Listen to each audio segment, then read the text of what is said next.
production boo leen gisee ak ñi ñu toogal ngeen xam ne ba tey ñu ngi si contexte Bercy Bercy nag jeex na waaye du jeex ñu tëjee ko noonu foog ñu def bilan bi ñu ngi toog ak Matar Subatel ak ki nga xam ni mooy Badara tamit bu Subatel ñu bàyyi la ñu nuyu ak yéen. Yacine maa ngi leen di fay di nuyu internetu Pikini production yëpp di ko jiite ci kilifa gi muy Aliou Ndiaye di suma grand frère yàgg ñu jàppale ci liggéey bi nekk suñu conseiller en même temps mu nekk grand bu yàlla may xam-xam macha allah yàlla na ko yàlla yokk ak jabaram Dayawa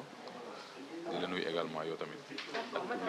Matar mi nga xam ne daf ñu doon daw boobu bëggul woon interview tey moom dañ koo ko këram fàtte ko ñu dem tant que amuñu suñu interview. waaw non c'est normal c'est-à-dire xam nga dañu nekkoon ci liggéey yow tamit ma lay nuyu de passage parce que jàpp nga ci bu baax def nga ci sa wàll li nga waroon def yëpp def nga ko may wax ni rek Bercy nekkuloon projet bu ndaw bu métti woon la ñu nekk ci pendant 1 an et demi di ci daw ba yàlla def tey ñu dugg ci ak bismillahi rahmaani rahim génn ci ak alhamdulilahi rabbil alamin. D'accord yemuñu foofu ndax ñu ngi toog tamit kenn ci sa collaborateur yi muy Badara moom yaakaar naa ñu bëri xàmmee nañ ko Badara ñu ngi lay nuyu. Yacine maa ngi lay fay beaucoup internet yi seetaan Pikini production yëpp waaw di leen remercier ci jàpp bi ngeen jàpp ci liggéey bi avant Bercy pendant ak tey ñu nekk di débriefing bi après. waaw équipe Subatel ñoo taxaw ñoo toog nii Matar bu ñuy def bilan Bercy lan mooy bilan. waaw bilan bi c'est très simple mooy dañ ci duggoon depuis mois de mai amoon benn objectif et puis balaa ñu koy dugg tamit xool nañu ni war na nekk wala mu war na mën a bañ a nekk parce que ñun ay professionnels lañ bu ñu dugg ci daal dañ koy xoolaat sinon on aurait pu le faire depuis 2014 Bercy mais ñu ñëw ne woon dafa teel c'était trop prématuré pour ñu dugg ci affaire Bercy parce que du affaire bu ndaw donc après ñu ne dañuy xool suñu expérience bi ñu ko basé woon rek chaque année ñu def benn zénith ba yàlla def ren ñu def Bercy je pense que bi ñu ko defee malgré tous les couacs yi nga xam ne jot na ci am sant nañ ci yàlla parce que objectif bi ñu amoon lenn la mooy faire le plein xam nga te yàlla sutural nañ ci bu baax a baax a baax donc bilan bi man je trouve que ni c'est positif li nag du ne lépp lu mu def yëpp baax na c'est vrai que am na ay manquements yoo xam ne tey dinañu permettre beneen yoon bu ñuy defaat événement bu mel ni Bercy dinañ xam lan moo nekkoon les lacunes pour ñu mën a combler affaire yi quoi. D'accord mais manquement yi si ban côté la ëppoon. waaw wala toogee yéen ba def seen bilan. waaw parce que côté yi ma mën a wax bëri na ci côté organisation parce que tey bu ñu sañoon tey ñi may njëkk a masawu mooy la presse ñi nga xam ne déplacé wu nañ ñëw foofu pour ñoom accès ci biir Bercy dafa xawoon compliqué parce que loolu jiitoon sax suñu ñëw parce que dama ay yàq-yàq yoo xam ne dafa ñu ko mën waajal xamuñ nag la moo nekkoon seen intention mais daf ñu jiitu foofu ñoom ñoomee écho que ni am na ay nit yu bëgg a saboter muy nee nañ ay opposants lañ ak ñeneen ak ñeneen mais doo xam donc bu ñu defee suñu non pas bëggoon sax def nañ ko et puis du ñoom kese am na ñoo xam ne sol nañ fa ay t-shirt Assane Diouf te ñeneen donc li fa nekkoon ci ay coow daal kenn mënu la ko wax mais teewul suñu borom dafa lu ñu sutura mais pourquoi may masawu presse bi nga xam ne ñoo déplacé woon mooy durant toute la campagne bi ñuy def suñu promotion dañ ci jàpp dooleel ñu ko mel ni waa Sans Limite Feeling Dakar ñoom diaspora gars yooyu yëpp presse en ligne yëpp donc ñooñu ñi nga xam ne ñoo nekkoon foofu avant ñuy dugg dañu xool dafa xool métti xam nga suñu frère Yacoba Sané bu Sans Limite moom dama koy gën a masawu parce que déjà moom mën naa ne campagne bi yëpp daf ci jàpp mais comme li ñuy wax rek bu dara di am ñi ci gën a sonn lay dal moom duggul xam nga malgré mais teewul def na liggéeyam professionnellement donc côté yooyu la amoon ay failles xam nga mais ñu ngi ciy jégalu pour la prochaine fois ñu jéem a xam fan la ñuy taxawee ci côté boobu quoi. D'accord Badara côté fees na feesul photo yi yàgg na photo yi montage lan nga ci wax. damay wax mooy baat bi ñu wax rek bis boobu ñun ñëpp on l'a fait nous sommes des jeunes sénégalais des jeunes africains Matar qui suit le PDG de Subatel je pense que ku xool xam ne ay atam néew nañu lool bu yàlla dogalee mu def 3 fois ou 4 fois Zénith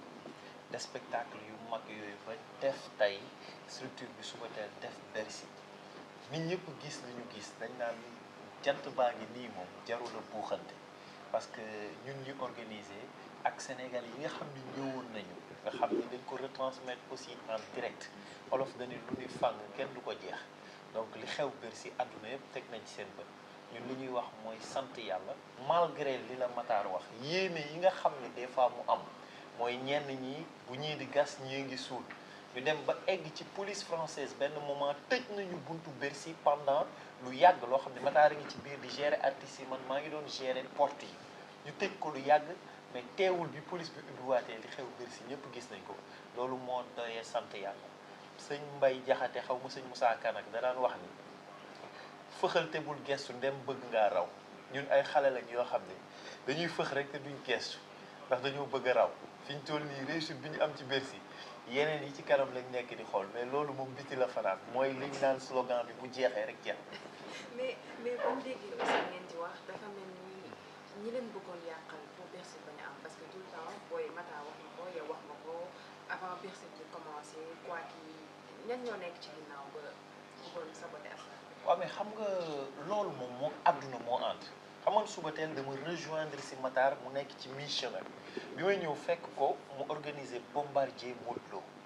ci at yi mu am ak structure bi fekk ko mu organiser Zénith Baba Maal fekk ko mu organiser Zénith Pape Diouf organiser Zénith Wally Seck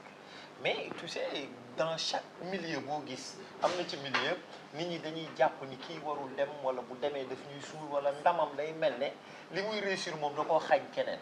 loolu nag du ñàkk mais li am solo mooy li ma la wax rek Subatel benn credo lañ am mooy on reste concentré sur l'objectif principal objectif principal boobu mooy challenge yi nga xamante ni le président directeur général jàpp na ni lii mooy prochain challenge bi ñu jëm défi bi c'est ça buñ ci xasee dugg duñu tëdd duñu nelaw amuñu guddi amuñu bëccëg c'est de réussir comme ni mu demee ak Bercy léegi nag kuy jéem moom ak kuy def yàllaa la ëpp doole te yàlla mi am doole wanewaat na bis boobu ni moom rek moo am doole ba jot nañoo sax tuuri xéwal ndax kontaan yàlla xam na ko. d'accord Matar ñaata place ngeen jëloon Bercy bi. 15 000. 15 000 ñaata place moo des nga xam ne jaayoo nañ ko. 700. 700 d'accord est-ce que yaakaaroon ngeen ni que di ngeen jaay loolu yëpp wala ñu raw na seen jot wala xeet ngeen ko wala. non encore une fois mooy li ma la wax rek c'est-à-dire bu fekkee da nga dugg ci mbir di ci am ay xel ñaar nga bàyyi ko mu gën parce que ñun bu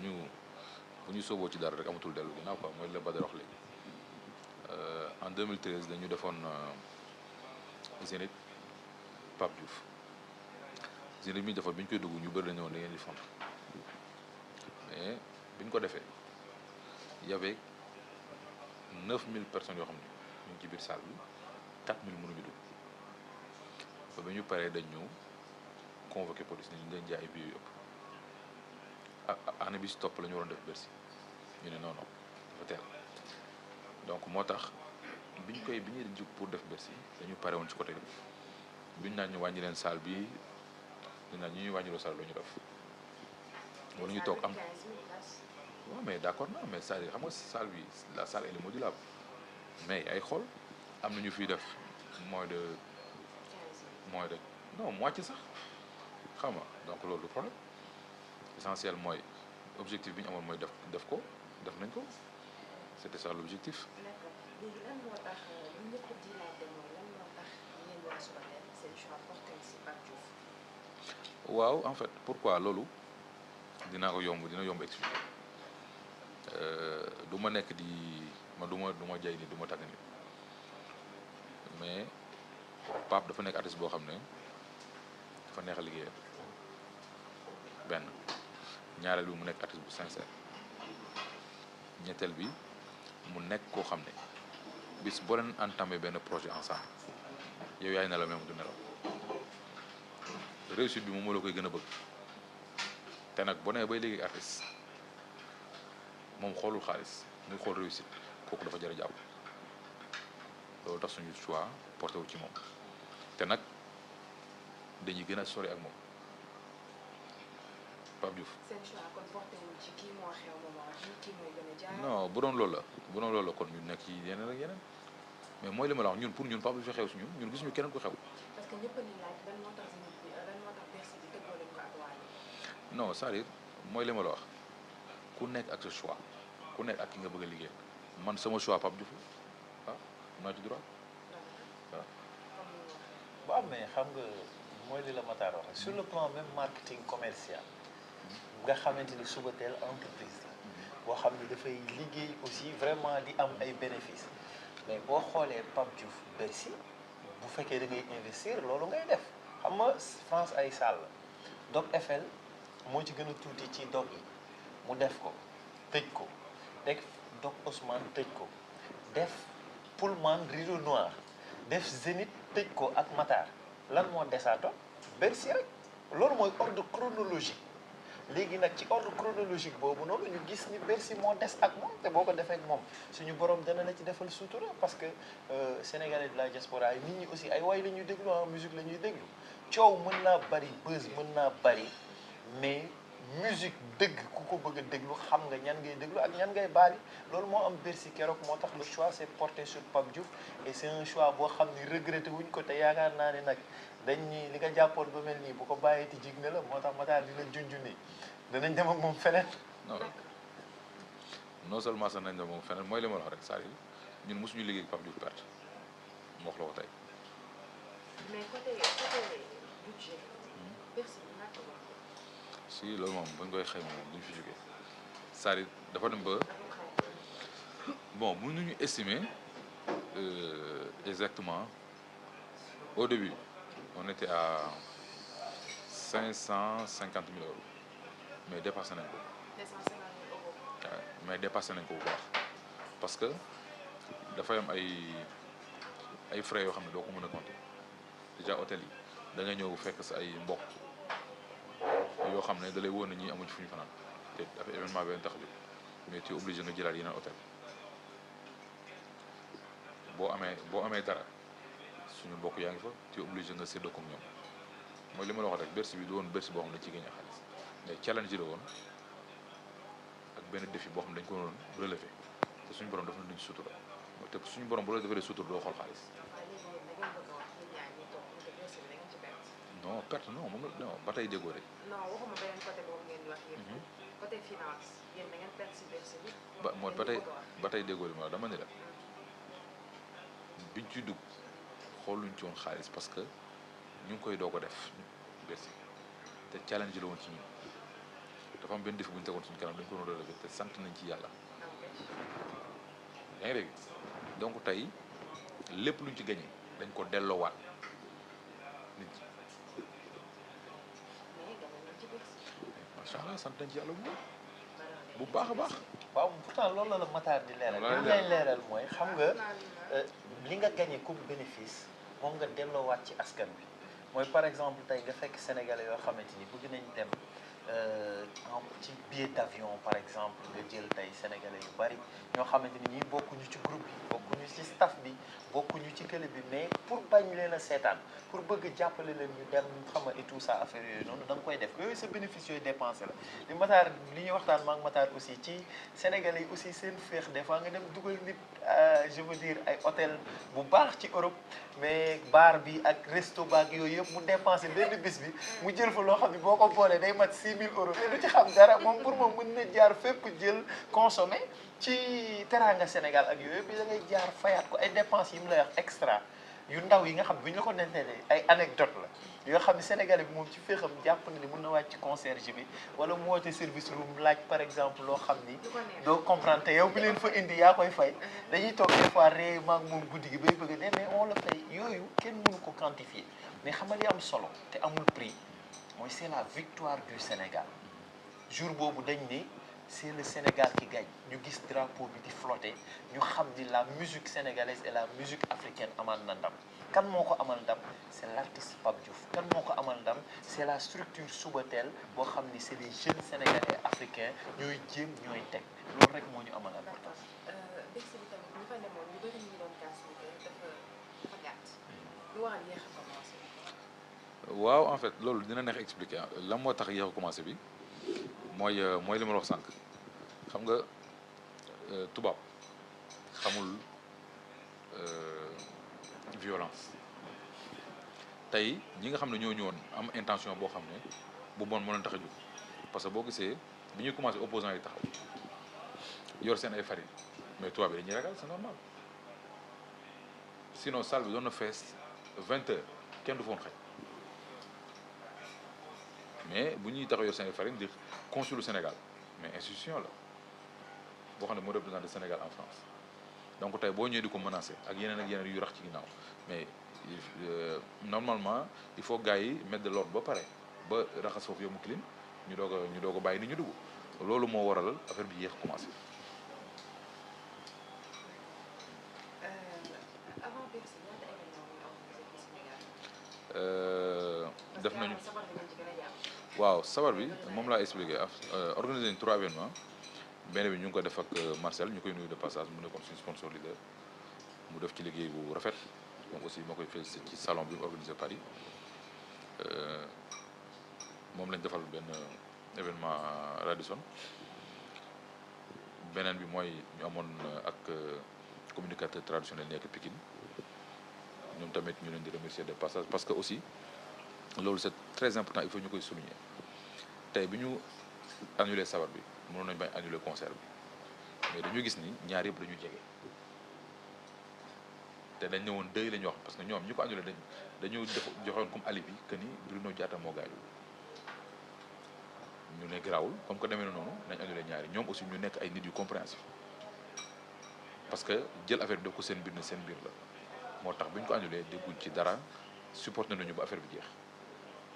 donc loolu tamit c'est à souligner sabar bi encore une fois may leeral tuuti rek que ni idée bi ci ñun ñaar ñi la jógee ay fans Pape Diouf ñëw ne dañu bëgg tamit ñu jàppale leen ci jigéen ñu gën ci gis seen bopp maam sama benn sœur bu baax bu tudd Yébé la bourgeoise bu nekk Côte d'Ivoire ñu yàgg liggéey ensemble ma def ko marraine dafa mel ne tey yow Yacine ñu tuddee la benn affaire mais di nga daal say mbokk sa ay xarit di leen indi noonu la Yébé amee xel mu rafet que ni day indaale ñoom Diaba Sora ak ñoom Orix Yao noonu la affaire bi ñëwee ñun nag dañu baaxoo ku ñu defal teraanga ñu fay la bi ñu ñëwee ñun tamit indi na ñooñu ñun tamit lu ñu mën def mooy ñu teeru leen teral leen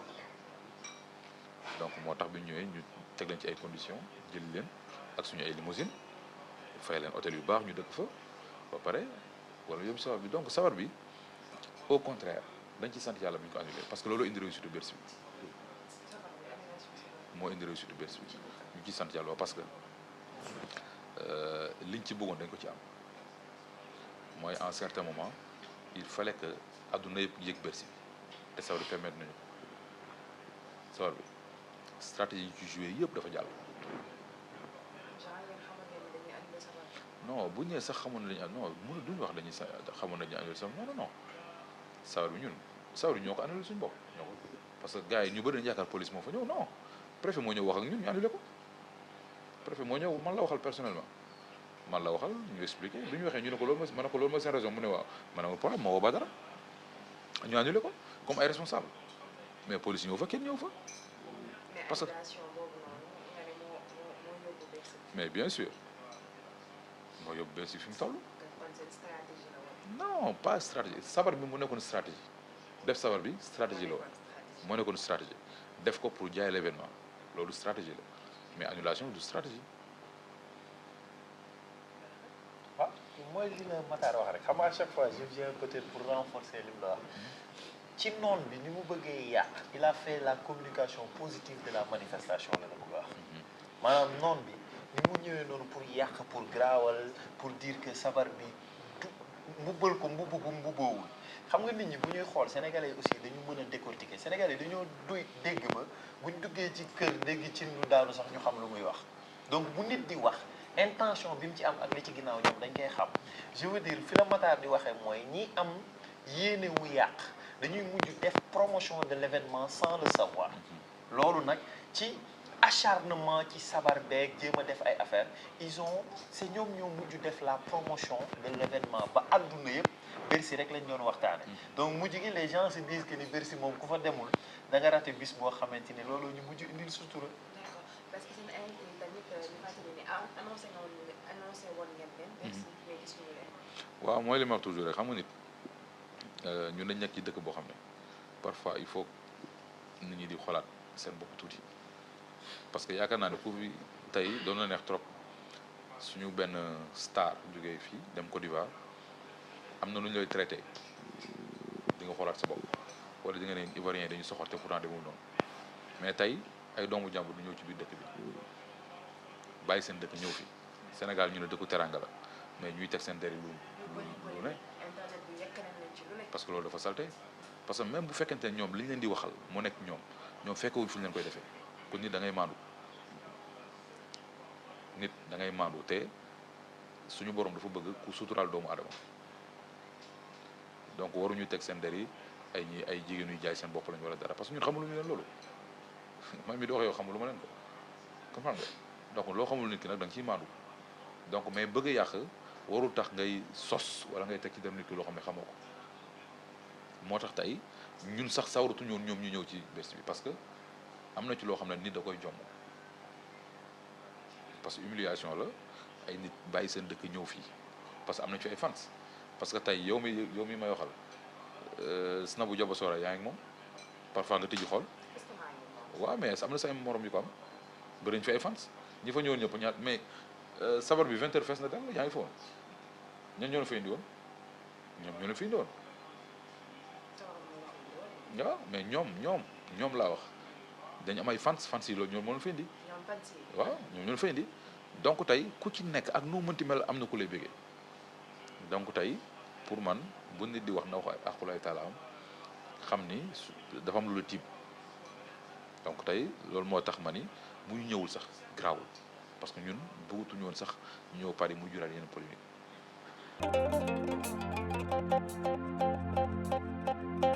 Merci de vous abonner à Pikini Productions. N'oubliez pas d'activer la cloche pour recevoir les notifications. Si vous avez aimé la vidéo, cliquez sur j'aime et laissez un commentaire.